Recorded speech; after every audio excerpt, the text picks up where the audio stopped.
Right, so we're now going to move on to the last section, which is the recent work section, and this is going to involve, a few more slightly different techniques here. We've got another container. If we just open up Photoshop, we've got another container here, which is a green container.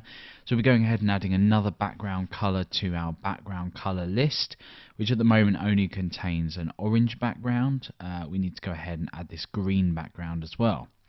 So let's go ahead and just quickly pick this color and prep this up. So the color here, 27AE60, we can go ahead and add that to our background color list in custom.css. Let's scroll all the way back up to backgrounds and go ahead and add background green.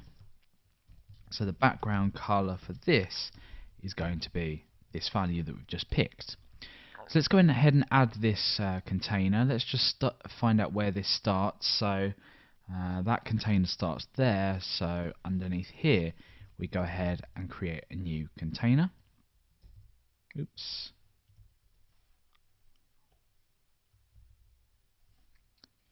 Okay. So this is going to be a container, and it's going to be background green as we've just created. And in here, we'll just go ahead and just type test for now. So when we refresh, we now have a green container with test in. Perfect. Now, we obviously don't want to just have test in there. We want to go ahead and fill this in with various bits and pieces. And we also want this to be a spacey container. So what we need to do now is go ahead and create an H2 for the recent works header, as we've already seen, and a paragraph down here. So we've got this recent works header here and the paragraph just underneath it. So to target these elements, as we've done with the other sections, we want to go ahead and add in a class that allows us to target the elements within this container. So I'm going to call this recent. So within our CSS, we can go all the way down again, create a comment just to signify a new section, and we'll say recent. Okay, cool. So within this, let's just go ahead and target recent, and we can go ahead and start adding some styles here. Now there's one thing that we do need to do here, and that's text align everything central, because as with the other section, all the text is center aligned. But let's go ahead and fill in the rest of the markup first. So we've got recent works here, so let's go ahead and just add in recent works. Now again, this is a capital. This is capitals. Don't be tempted to enter this into your markup as capital letters, for the simple reason that it's not, it's not semantic. We need to go ahead and style this with CSS to make it uppercase. In terms of the paragraph, let me just go ahead and copy the example lorem ipsum text and paste that into there. So we now have nothing beautiful, this. So what we want to do then is on the recent container, as I've already mentioned, we need to go ahead and text align everything center. So that's going to go ahead and bring that central, so it's already starting to look a lot better. Let's go ahead now and target the H2 that we've just created. Oh, in fact, we created an H1, didn't we? H2 we created. So let's go ahead and target the H2. So we say recent H2. And we go ahead and say color FFF because we want this to be white. And there we go, that's white. Nothing amazing. Text transform. We want the text to be uppercase. And we want to change the letter spacing as well, because if we look at that, that looks fine, but everything looks a little bit cramped. Here, everything's spaced out a little bit nicer. Let's go ahead and change the letter spacing. We'll change this to just something like 3 pixels. Not very subtle, but just gives a more spaced look to this. Okay, so what we'll now do is go ahead and we'll target the paragraph. So with the paragraph, we want to go ahead and give this a minimum. In fact, no, we don't. We want to go ahead and give this a margin of 0 auto and then 60 pixels auto. Yeah, the reason we want to do this is because we want 60 pixels padding on the bottom of this. If I was to say margin bottom 60 pixels, that probably works out a little bit easier. Okay, so the color of this, let's go into Photoshop and just go ahead and select this. Okay, we're aware of that. And that's the color, so it's this 96EABA. So let's go ahead and paste this in here after color. And there we go. Like that. So we're not going to change the font size of this, no real need. But that's it really. So what we're now going to look at is the items here. So these items here. We're going to do this UL in the next part, just because it's a little bit more tricky. But we're going to show or include these sort of items here. We're just going to call them items. There's no real other way to describe them, to be honest. So within here, what do we want to do? Well, it's within the container. So we want to go ahead, and if we look at these items, you can see that we've got a 1, 2, 3, 1, 2, 3, 1. It follows a pattern. So we can use some foregrids in here. So we go ahead and we create a div with the class of row. Okay, so once we've done that, we want to go ahead and add a column of large 4, another column of large 4, and another column of large 4. Then we want to repeat this afterwards, so we want to create another row underneath this. So let's go ahead and do this now. So div class large 4 column, and we'll leave this empty for now. In fact, we'll say 1. And let's go ahead and do that again.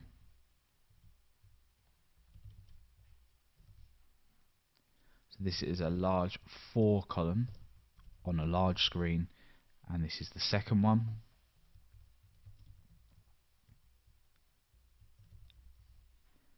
And again, a large 4 column 3. So we can save time in a minute by just copying and pasting these, but for now that's what it looks like.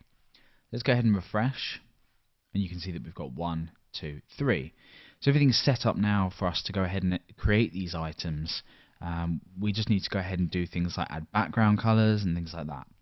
So for the first item, let's go ahead and just fill in some more markup here, just so we can start to get this working, a little bit better. So I'm going to go ahead and create a div with a class attribute. Now the class of this is going to be item and then background something. And in this case it's going to be background grey. However, we don't have a background grey class, and if I go ahead and create an image in here, then empty alt, this is a pizza, no, it's a robot. So that doesn't exist either. So we've gone ahead and created a new element, given it a class of item, given it a class of background grey, and implemented an image, none of which actually exist. So let's go over to our styles and create some more background colours here. So let's scroll all the way up to our backgrounds. So we're now going to just basically list through all of the colours that we have inside of the Photoshop document and create these. So let's open Photoshop and go ahead, or whatever image editor you're using to view this, and colour pick this. We've got 3A, 3A, 3A. So what we can do is go over here, create a background grey, and we'll say background colour 3A, 3A, 3A. Okay, so we're going to do this for every single one. So it is a little bit, a little bit slow. This one is just white by the looks of it. Let's just double check that. Yeah, it's pure white. So we can go ahead and add a background white, and we'll say background color FFF. So the next one, background red, so it's a nice red color. We'll click on this and we'll get this color here and go ahead and say background red. and we'll say background color, and that color there. Okay, so again, we have, if we scroll down over here, we've got this yellow color, and we already have this. This is the orange color from earlier. If we just double check that, FEC 400, in fact, no, it's slightly different. So let's go ahead and we'll call this yellow because it's more yellow than the orange color above. Let's say yellow. So background color. There we go. So we've got that yellow color in there. And now we're going to say background, and we're going to call this baby blue. So this is this color here.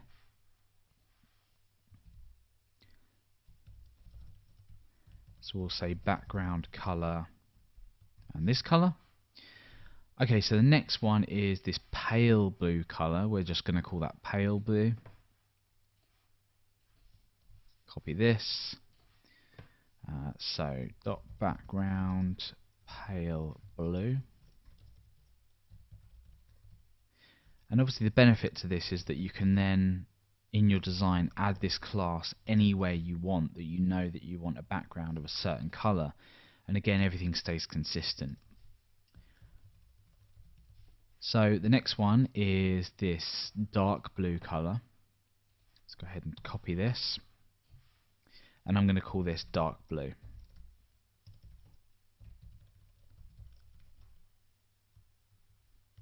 Like that. And only a couple more to go. We've got a very dark one, which isn't quite black, I don't think. It's 1F1F, so it's pretty much nearly black. So we're just going to say background. Let's call this, in fact, dark blue, let's call slate blue. So we've got another blue coming up. We'll call this midnight. Oops. So background color 1F, 1F, 1F. And here we're going to say background blue because the last one's just pretty much a bog standard blue color. Well, not bog standard, it's nice, but we'll go ahead and just call that blue. So let's say background color blue. Okay, so now that we've done that, that took a while, but we've got everything prepared now. We can just shove the class names on there and we're all done. So inside of here, background grey should now work because we have that class in there. So when we refresh, we've now got that background color on there. So we're very nearly there. So now what we want to do is go ahead and copy over the image that we have cut out. I haven't actually cut these out, but we're just going to go ahead and pretend we did. So I've got all of these images already cut out. I'm just going to drag these over here so they all go in there, lovely. So obviously at the moment we're just focusing on the robot. So we've got robot.png here. When we refresh, there's our little robot. So there's still clearly some work to be done because we've got some padding issues and we want to make sure that these are spaced out nicely. So let's go ahead and start to add some more styles here. So what we need to do now is we need to target each of the items. So we say recent.item.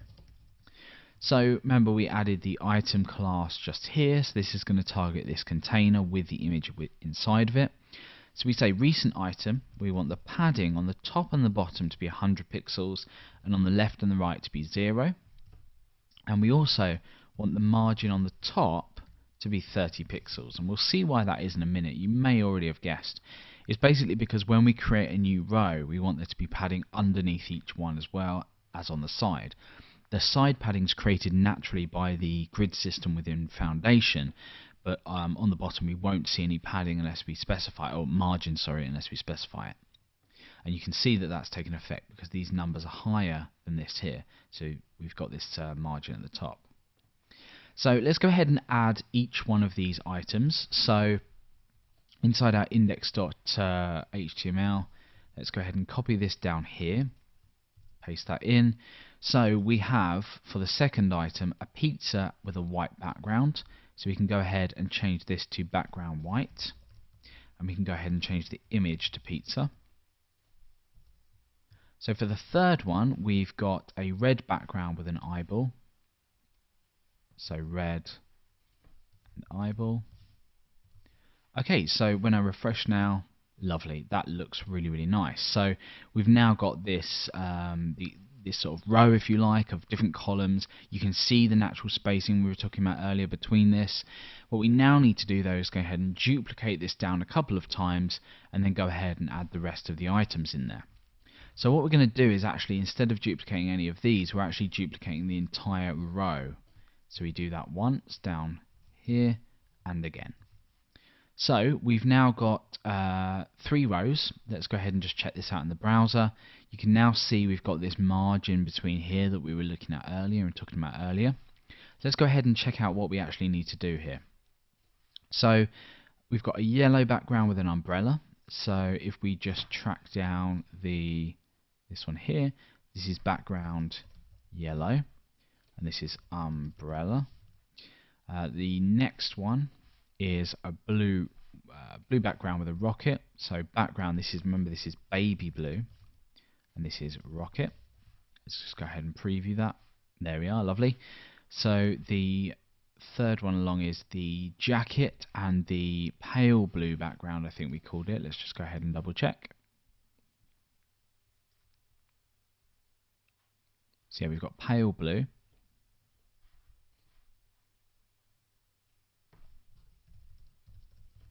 And this is the jacket.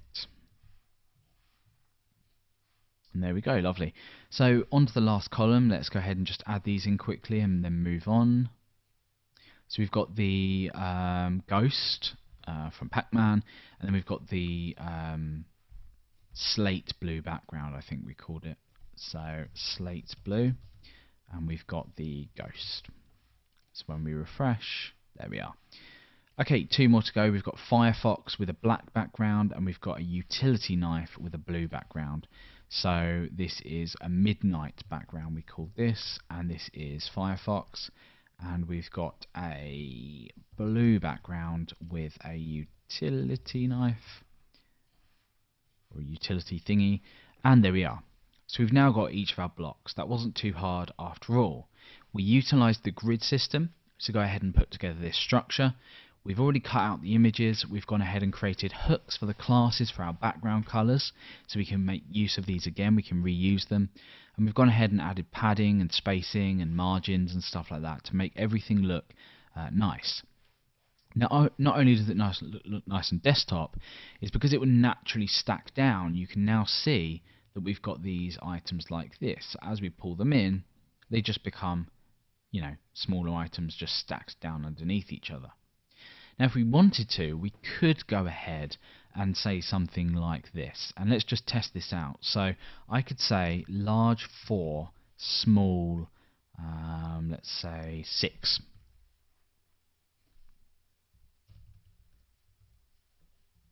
So what you could do is go ahead and mess around with different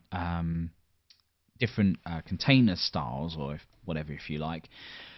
And what this allows you to do is, on a smaller device, have 2 sat next to each other, rather than, like, if we scroll up now, these are fine, rather than them just all stacking underneath each other. So this actually does look quite nice. We could do the same, we could leave that one as it is, depending on what work we're showing in this section. It's entirely up to you how you use this grid system, but you've got a fantastic grid system here, so making use of it is a really good idea. So now that we've got a responsive grid of these recent works, we're not quite done, because we need to do this unordered list. So in the next part, we're going to go ahead and look at styling this unordered list that goes under here. Let's just take a look at it in Photoshop. Here we are. So remember this unordered list where we've got this selected state, so we're going to be looking at chaining classes onto the list items of this unordered list. And what we're going to do is we're going to create this unordered list completely separately, so we can reuse it anywhere we need. We're not going to specifically tie it down to this section. We are going to change the colors and things like that based on this particular section, but we're going to create an inline list class hook that allows us to just create an inline list wherever we want. So we'll be looking at some techniques where we can get some real code usability in there as well. So that's creating the recent work section in terms of these items. Let's move on to look at this unordered list.